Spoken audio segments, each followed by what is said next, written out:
अमरावती शहरातील रुक्मिणी नगर परिसरात भटक्या कुत्र्यांच्या दहशतीने आणखी एक धक्कादायक घटना समोर आली आहे।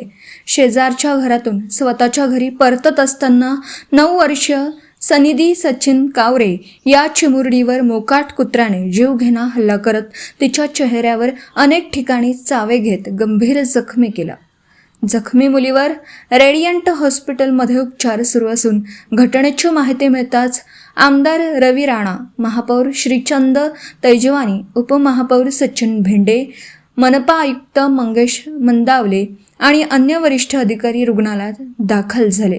आमदार रवी राणा यांनी उपचाराचा संपूर्ण खर्च उचलण्याची घोषणा केली, तर मनपा आयुक्तांनी शहरात मोकाट कुत्र्यांविरोधात कठोर मोहीम राबवण्याचं आश्वासन दिलं आहे। या घटनेमुळे शहरातील भटक्या कुत्र्यांचा प्रश्न पुन्हा एकदा ऐरणीवर आला असून नागरिकांमध्ये भीती आणि संतापाचं वातावरण निर्माण झालं आहे।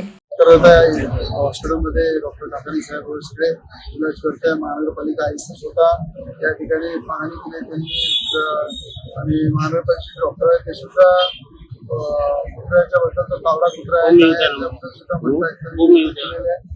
तर अशा पद्धतीचं या सगळ्या आवारा कुत्र्यांवर बंदोबस्त करण्यासाठी स्वतः आयुक्त म्हणजे याच्यावर बैठक घेऊन आज सुद्धा त्यांनी बैठक घेतली त्याच्यावर या घटनेवर आणि स्वतः सगळे लक्ष देऊन आवारा कुत्र्यांचा इलाज करून अशी दुर्घटना पुन्हा होऊ नये, कुठल्या प्रकारचा असा हल्ला होऊ नये, त्या कुत्र्याचा जो त्रास तो बंद झाला पाहिजे। या संदर्भात संपूर्ण महानगरपालिका सुद्धा चिंतेमध्ये, आम्ही सुद्धा चिंतेमध्ये आणि याच्यातून नक्की चांगला मार्ग काढून याचा या कुटुंबाचा सगळा इलाज एक आमदार म्हणून मी सुद्धा पुढे कुठे इलाज त्यांचा करेल आणि पूर्ण त्यांना कुठल्याही इलाजासाठी कुणाकडे जावं लागणार नाही। इलाजाची पूर्ण जबाबदारी आम्ही मोकाट कुत्र्यांचा आपण शेताचे दिवस आहे, आमदार या नात्याने काय निर्देश द्यायला आपण या निर्देश दिले ना, स्वतः आयुक्त आलेले आहे, महापौर गेले, उपमहापौर सचिन भेंडे आलेले आहे, सभापती आहे आणि सभापतींनी सुद्धा ऍक्टिव्ह करण्याचं काम आमच्या रेवणीताईंनी या ठिकाणी केलं आणि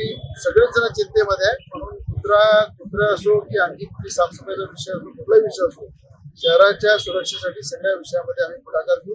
आयुक्त असो किंवा महानगरपालिका पुढे काम करू।